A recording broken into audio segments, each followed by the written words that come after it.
Hello everyone, मेरा नाम है शिवी और मैं आपके लिए लेकर आई हूँ तमिलनाडु की क्लास 11th की हिस्ट्री, जिसमें हम एंशियंट वाला पार्ट डिस्कवर करने वाले हैं।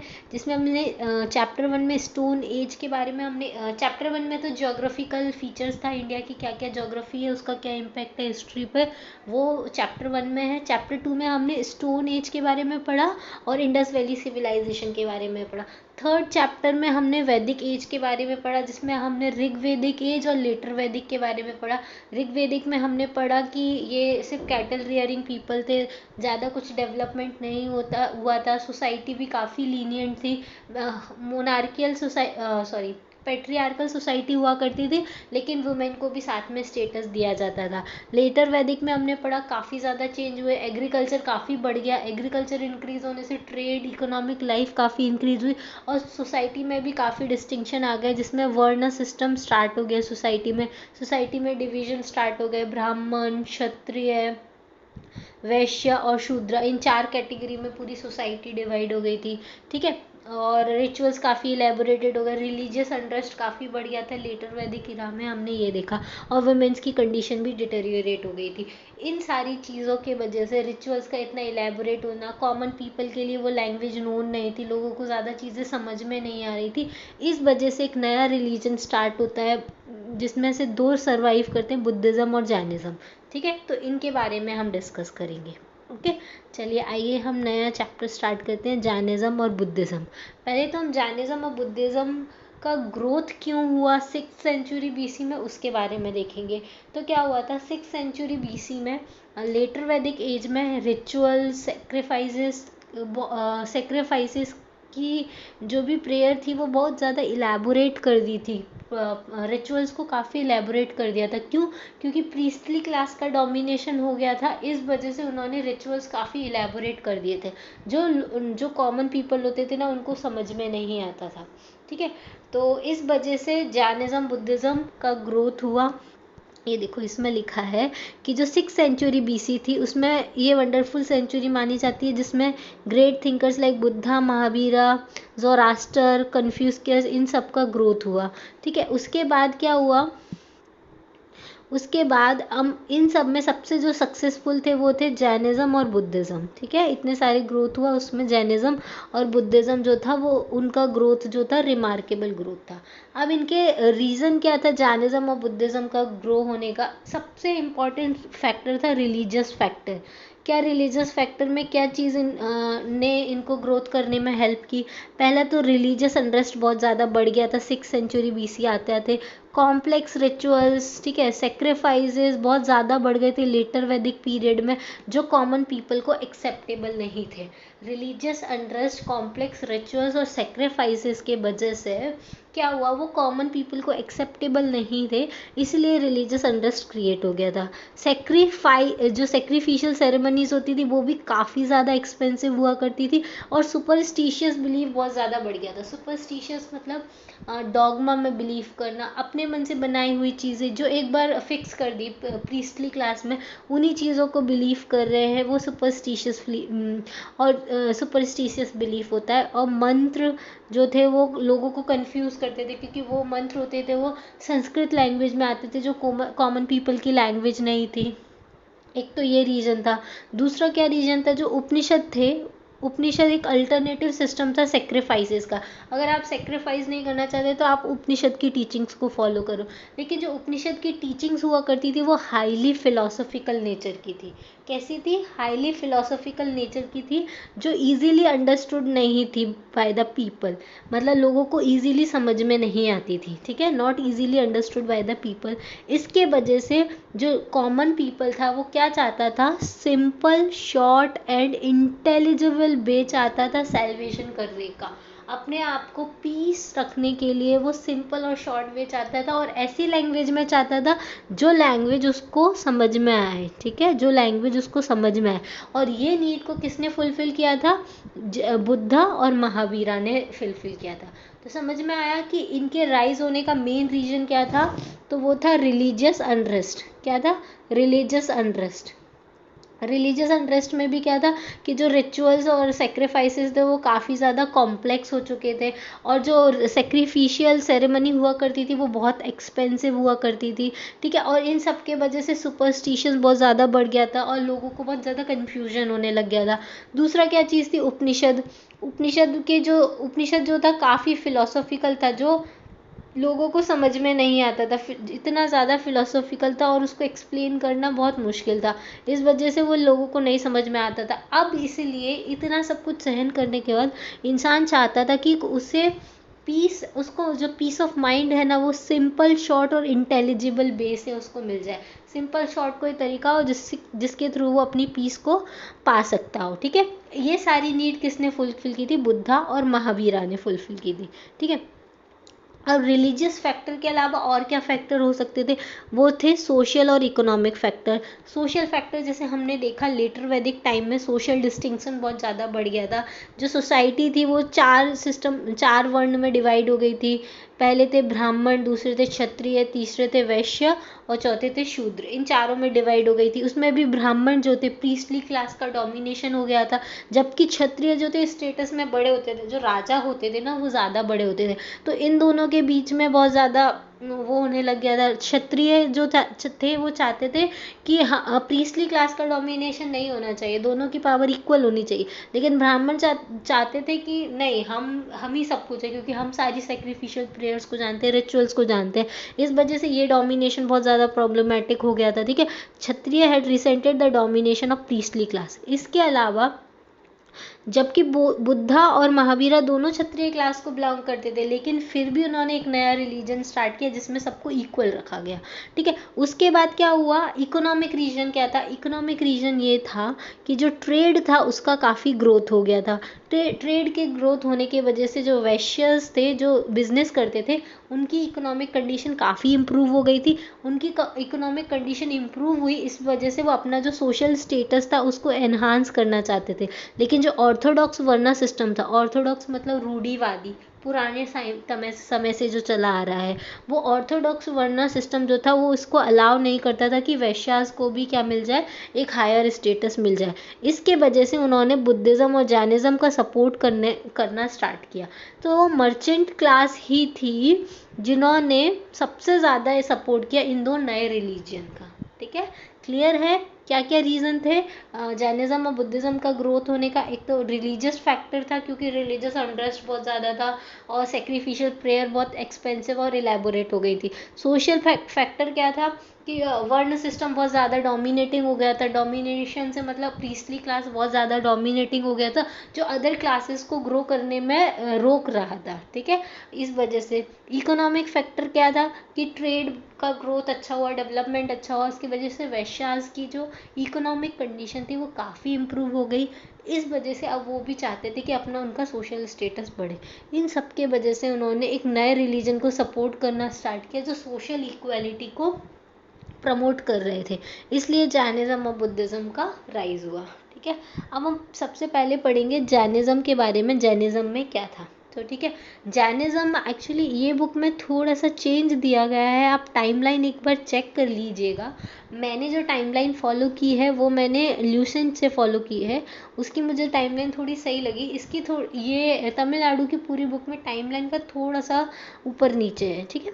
तो जो जैनिज़्म में जो महावीरा थे, उनका जन्म हुआ था 540 BC में और उनकी डेथ हुई थी 468 BC में, ठीक है। ये उनका बर्थ टू डेथ ईयर माना जाता है, इसमें थोड़ा सा वेरिएशन है, ठीक है। तो वर्धमान महावीरा कौन थे, वो 24th तीर्थंकर थे जैन ट्रेडिशन के। उनका जन्म का हुआ था, he was born at the Kundalgram near Vaishali. उनका जन्म कुंडलग्राम में हुआ था, वैशाली नियर वैशाली। उनके जो पेरेंट्स थे वो क्षत्रिय थे, और उनके पेरेंट्स जो थे वो क्षत्रिय थे, और जिनका नाम था सिद्धार्थ, और उनकी माँ का नाम था त्रिशाला। और उनकी जो शादी हुई थी वो यशोदा से हुई थी, और उनको एक डॉटर थी, ठीक है। और at the age of the 30 he became an ascetic. 30 years की एज में उन्होंने अपना घर छोड़ दिया था और वो एसेटिक बन गए थे और एक जगह से दूसरी जगह घूमते रहे। कितने ईयर्स के लिए? 12 ईयर्स के लिए। सोचो, 30 ईयर्स में उन्होंने छोड़ दिया अपना घर, उसके बाद 12 ईयर्स तक वो घूमते रहे, मतलब वो 42 ईयर्स के तो हो गए थे वेंडरिंग करते करते। उसके बाद जब वो 13th ईयर उनको होने वाला था वेंडरिंग करते हुए, तब उन्होंने क्या किया, एक तपस्या की। पेनांस मतलब तपस्या की, जिसमें उनको स्पिरिचुअल नॉलेज अटेन हुई। ठीक है, he attain the highest spiritual knowledge known as the Kevala Jnana. ठीक है, केवल ज्ञान, गना मतलब एक ऐसा ज्ञान जो सिर्फ एक ही इंसान को है, मतलब एकदम सुप्रीम नॉलेज जिसको प्राप्त हुई उसको बोलते हैं केवल गना। तो वो इनको स्टार्ट हुई, तो 43 ईयर्स की एज में इनको वो सुप्रीम नॉलेज अटेंड हुई, इसलिए इनको उस दिन से इनका नाम महावीरा या फिर जिना पड़ गया। और जो इनको फॉलो करते थे उनको जैन्स बोलते थे और इनके रिलीजन को जैनिज्म बोला जाता था। ठीक है, फिर जब ये 43 ईयर्स के हुए उसके बाद ये 30 ईयर्स और लाइफ स्पेन इनका था। 73 ईयर्स की एज में इनकी डेथ हुई थी, या अप्रॉक्स 72 ईयर्स। ठीक है, तो 30 ईयर्स के लिए और इन्होंने अपना जो भी इनको एनलाइटनमेंट हुआ था उसको प्रीच किया था, उस अपने डॉक्ट्राइन को लोगों को बताया कि क्या सही होता है, क्या गलत होता है, क्या करना चाहिए, वो क्या सोचते हैं, वो सारी चीज़। तो 30 ईयर्स तक उन्होंने इस चीज़ को प्रीच किया था और उनकी डेथ हो गई थी पावा में नियर राजगिरा एट द एज ऑफ 72। ठीक है, तो बर्थ कहाँ पे हुआ था उनका? कुंडलग्राम में हुआ था नियर वैशाली, और डेथ कहाँ हुई थी? पावा नियर राजगिरा। ठीक है, ये 2 लोकेशन याद रखना। उसके बाद इनकी टीचिंग्स क्या थी, महावीरा की टीचिंग्स क्या थी? तो इनकी जो मेन 3 प्रिंसिपल थे जैनिज्म के, वो था राइट फेथ, दूसरा था राइट नॉलेज, तीसरा था राइट कंडक्ट। अब किस चीज़ में राइट फेथ होना? तो राइट फेथ मतलब कि बिलीव करना कि जो भी टीचिंग्स हैं महावीरा की वो सही है। ठीक है, ये राइट फेथ है। अगर आपको इस चीज़ में फेथ नहीं रहेगा तब तक आप जैनिज्म को फॉलो नहीं कर सकते। उसके बाद राइट नॉलेज होना, इस थ्योरी को एक्सेप्ट कर लेना कि कोई गॉड नहीं है और वर्ल्ड विदाउट गॉड भी एग्जिस्ट करता है, उसका कोई क्रिएटर नहीं है, ऐसा इन्होंने बोला था। कि जो राइट नॉलेज है वो ये है कि there is no God and the world has been existing without a creator. बिना क्रिएटर के ये वर्ल्ड चल रहा है, गॉड जैसी कोई चीज़ नहीं। इन्होंने गॉड के प्रेजेंस को डिनाई कर दिया था। ठीक है, और इन्होंने ऐसा बोला था कि हर ऑब्जेक्ट में सोल होती है, चाहे वो लिविंग हो चाहे वो नॉन लिविंग हो। ठीक है, तीसरी चीज़ इन्होंने बोली थी वो है राइट कंडक्ट, मतलब आपको जो भी करना है वो सही करना है। क्या क्या करके आप सही चीज़ें कर सकते हो? जैसे नॉट टू इंजर लाइफ, किसी की लाइफ को इंजर नहीं करना है, किसी को खतरा नहीं देना है, किसी को परेशान नहीं करना है। पहला इनका राइट कंडक्ट का ये रूल था। दूसरा नॉट टू लाई, कभी झूठ नहीं बोलना है। नॉट टू स्टील, कभी चोरी नहीं करनी है। नॉट टू एक्वायर प्रॉपर्टी, आपको किसी प्रॉपर्टी को एक्वायर नहीं करना है। Not to lead immoral life, बेकार लाइफ नहीं जीनी है। ठीक है, ये सारी चीज़ें इन्होंने बताई थी। तो इनके 3 रत्न कौन कौन से थे? राइट फेथ, राइट नॉलेज और राइट कंडक्ट। ये टीचिंग्स ऑफ महावीरा थी। इसके अलावा चाहे कोई क्लर्जी हो, चाहे कोई ले मैन हो, चाहे अमीर हो चाहे गरीब हो, उन सबके लिए सेम रूल्स फॉलो किए जाते थे। जो भी डॉक्ट्राइन था अहिंसा का उसको सब फॉलो करते थे, चाहे वो कोई भी हो। ठीक है, इससे पता चलता है कि इक्वालिटी में विश्वास करते थे। फिर महावीरा में क्या था, चाहे वो एनिमेट हो चाहे वो इन एनिमेट हो, मतलब एनिमेट मतलब होता है लिविंग थिंग, इन एनिमेट मतलब होता है नॉन लिविंग थिंग, उन सब के अंदर सोल होती है और कॉन्शियसनेस होती है। ठीक है, सोल होती है और कॉन्शियसनेस होती है। और कोई भी चीज़ जो लाइफ पसेस करती है उनको पेन फील होता है जब वो इंजर्ड होते हैं। इसलिए महावीरा ने, और साथ में इन्होंने इसलिए एग्रीकल्चर में भी, जैसे तुमने कभी देखा हो जो लोग जैन होते हैं ना, वो आलू नहीं खाते।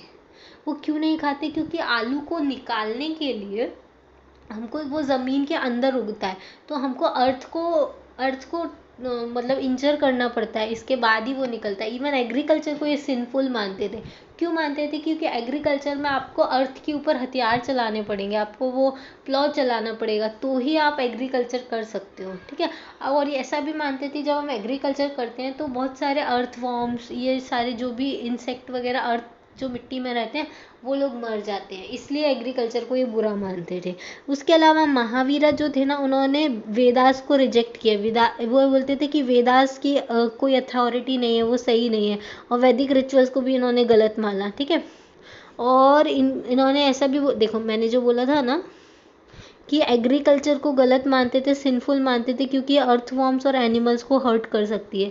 और इनका जो मेन डॉक्ट्राइन था वो था एसेटिज्म और रिनंशिएशन, और बहुत ज़्यादा एक्सट्रीम स्टारवेशन, न्यूडिटी और सेल्फ टॉर्चर किया जाता था इसमें अपना सेल्वेशन या पीस प्राप्त करने के लिए। इसलिए तुमने देखा होगा जो भी जैन मॉन्क्स होते हैं या जैन जो भी गुरु होते हैं वो नेकेड रहते हैं। वो इसलिए रहते हैं क्योंकि ये लोग बहुत ज़्यादा स्टारवेशन करते हैं, न्यूडिटी को फॉलो करते हैं, ये बहुत एक्सट्रीम लेंथ में ये सारी चीज़ें करते हैं, इसलिए जैनिज़्म में ये सारी चीज़ें होती हैं, ठीक है। सेकेंड आता है कि अब टीचिंग्स तो पता चल गई, अब स्प्रेड किसने किया जैनिज़्म के बारे में, लोगों को कैसे पता चला। तो जैनिज़्म में एक संघ ऑर्गेनाइज किया था जो इनकी टीचिंग्स को स्प्रेड करता था, और इस संघ को मैन और वुमेन दोनों ज्वाइन कर सकते थे। और इस संघ में कौन कौन होते थे, मॉन्क्स भी होते थे और ले फॉलोवर्स, जो इनके फॉलोवर्स होते थे वो भी होते थे, और जो मॉन्क्स होते थे वो भी होते थे, ठीक है। अब रैपिड स्प्रेड हुआ जैनिज़्म का, क्योंकि जो मेंबर्स थे संघ के उन्होंने अच्छा काम किया था। इसके वजह से जो वेस्टर्न इंडिया है, जैसे हमारा जो इंडिया है ना, ऐसे इसका जो वेस्टर्न वाला पार्ट है, इधर गुजरात, राजस्थान, कर्नाटक, इधर बहुत फेमस हुआ करता था, ठीक है, कौन, जैनिज्म।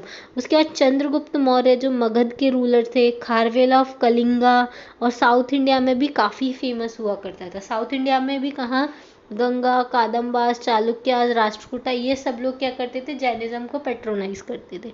फिर 4th सेंचुरी BC ख़त्म होते होते क्या हुआ, एक सीरियस फेमाइन आ गया गंगा वैली में।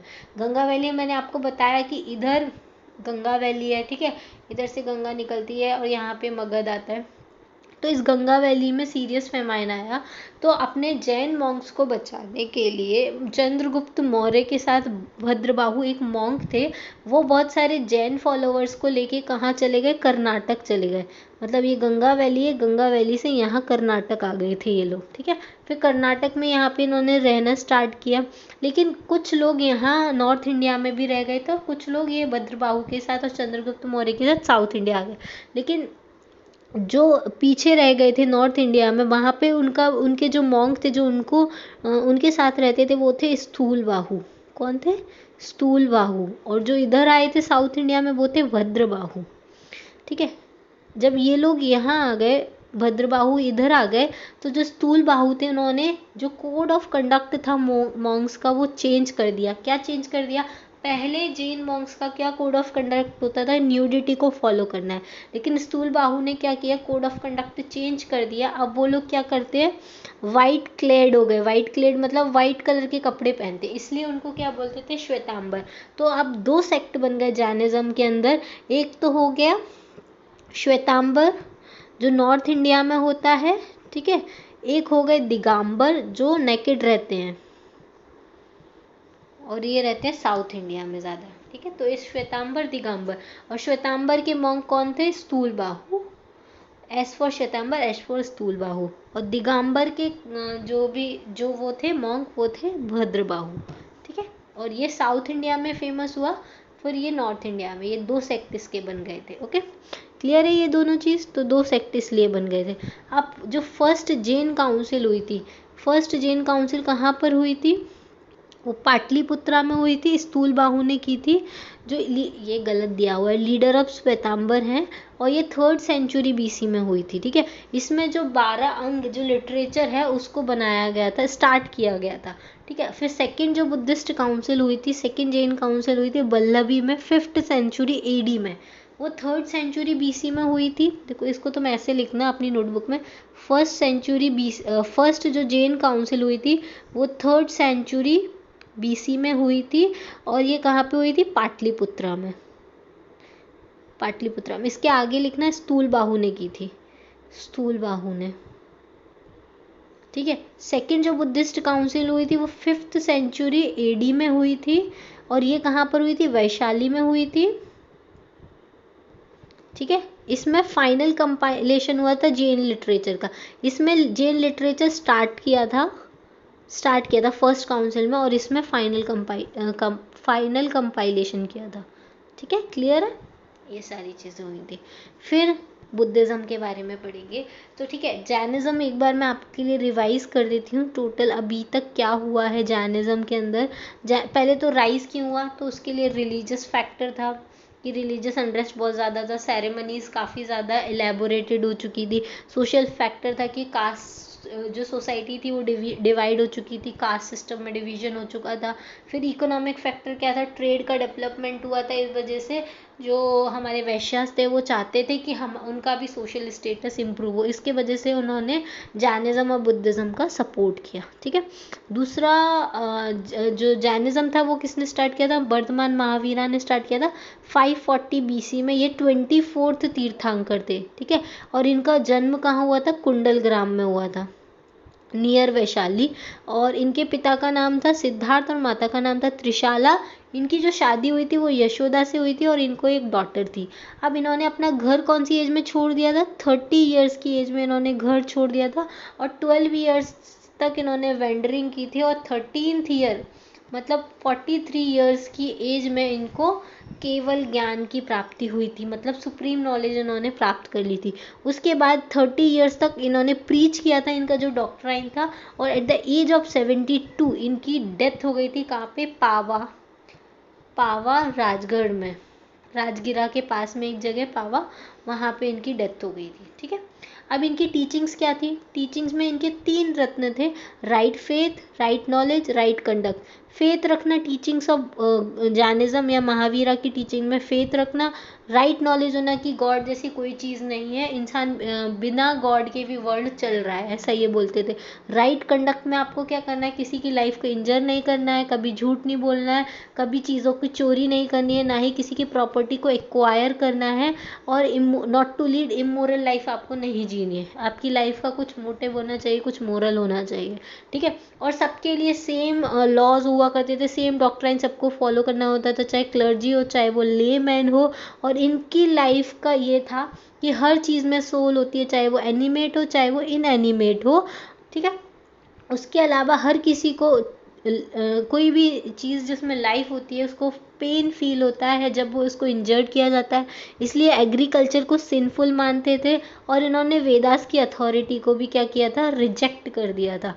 और ये इनका जो डॉक्ट्राइन था वो एक्सट्रीम लेंथ तक जाता था, स्टारवेशन तक, इन लोगों को भूखा रहना पड़ता है बहुत दिन तक, न्यूडिटी को फॉलो कर, कोई क्लोथ आप नहीं पहनोगे अपनी बॉडी पे, और सेल्फ टॉर्चर में बहुत इनका ज़्यादा था कि अगर आप अपनी बॉडी को सेल्फ टॉर्चर करोगे, न्यूडिटी को फॉलो करोगे, मतलब आप दुनिया के सारे मोह तोड़ दोगे, तो ही आपको सुप्रीम नॉलेज की और पीस की प्राप्ति होगी, ऐसा इनका मानना था महावीरा का। फिर इस महावीर जैनिज्म जो रिलीजन था उसको स्प्रेड क्यों किया, ठीक है, इसको स्प्रेड किसने किया, संघ एक ऑर्गेनाइज किया था, एक ऑर्गेनाइजेशन बनाई थी जिसने इसको स्प्रेड करना स्टार्ट किया। उसमें मेन और वुमेन दोनों हुआ करते थे, और इसके अंदर मॉन्क और ले फॉलो जो उनके फॉलोअर्स थे वो भी हुआ करते थे।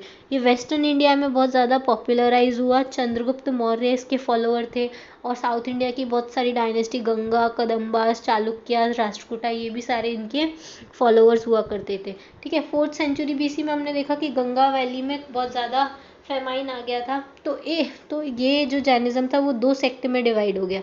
जो नॉर्थ इंडिया में रहा वो थे स्थूल बाहु, उन्होंने कोड ऑफ कंडक्ट चेंज कर दिया था, और वो कौन सा सेक्ट बन गया था, श्वेतांबर। ठीक है, श्वेतांबर। और भद्रबाहु जो नॉर्थ से साउथ में आए थे, भद्रबाहु चंद्रगुप्त मौर्य के साथ, उन्होंने जो उनका तो जो मेन रिलीजन था वही था, उनको बोलने लग गए दिगंबर। ऐसे जो जैनिज्म था वो 2 पार्ट में डिवाइड हो गया, श्वेतांबर और दिगंबर। ठीक है, अब दो जैन काउंसिल हुई थी। पहली जो जैन काउंसिल हुई थी वो कहाँ पर हुई थी, पाटलिपुत्र में हुई थी, और इसको कौन सी सेंचुरी में किया गया था, 3rd सेंचुरी BC में किया गया था। और इसमें कंपाइलेशन जो जैन लिटरेचर था उसका कंपाइलेशन स्टार्ट किया था। ठीक है, स्टार्ट किया था। जो सेकेंड जैन काउंसिल हुई थी वो कहाँ पर हुई थी, वैशाली में हुई थी, 5th सेंचुरी AD में हुई थी। ठीक है, याद रखना AD में हुई है, ये BC में हुई है, 300 कुछ टाइम पर हुई है, और 500 कुछ टाइम पर हुई, और इसमें फाइनल कंपाइलेशन हो गया था। इस मतलब जैन लिटरेचर पूरी तरीके से बनकर तैयार हो गया था। ठीक है, तो ये था जैनिज्म के बारे में, जैन लोग क्या फॉलो करते हैं और उनकी क्या क्या टीचिंग्स थी। ठीक है, नेक्स्ट लेक्चर में हम बुद्धिज़्म के बारे में पढ़ेंगे। अगर आपको मेरा लेक्चर पसंद आया तो प्लीज़ लाइक करना और सब्सक्राइब करना अगर आपको पसंद आए तो। Thank you, thanks for watching.